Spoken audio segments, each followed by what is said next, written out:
The president is now insisting these types of protests were never meant to be peaceful. Last night on Fox News, Trump said he'd been told about people who he called, quote, thugs on a plane dressed in black, flying to places to disrupt events like last week's Republican convention. Before leaving the White House for Wisconsin today, Trump was asked about that story.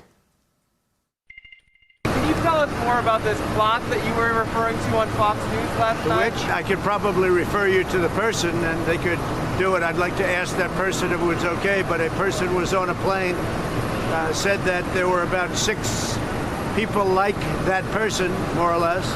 And what happened is the entire plane filled up with the looters, the anarchists, the rioters, people that obviously were looking for trouble. And the person felt very uncomfortable on the plane. This was a first-hand account of a plane going from Washington to wherever. And I'll see if I can get that information for you. Maybe they'll speak to you, maybe they won't.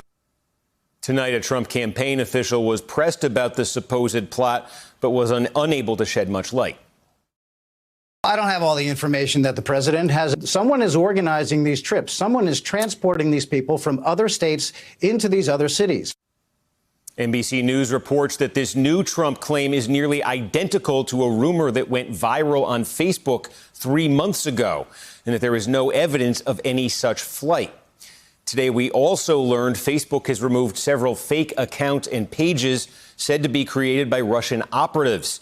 Facebook says they recruited American journalists to write articles critical of Joe Biden and Kamala Harris in an effort to undermine support among liberal voters.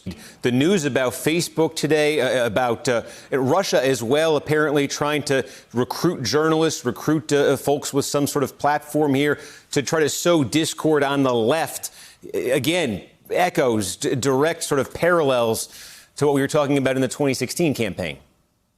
We're going to see this over and over again, Steve. The Russians are coming in favor of Donald Trump. The intelligence community assessed that the Russian Federation is going to engage once again in a campaign to benefit Donald Trump in this election.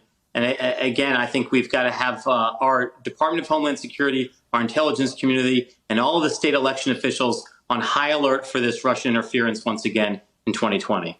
Hey there, I'm Chris Hayes from MSNBC. Thanks for watching MSNBC on YouTube. If you want to keep up to date with the videos we're putting out, you can click subscribe just below me or click over on this list to see lots of other great videos.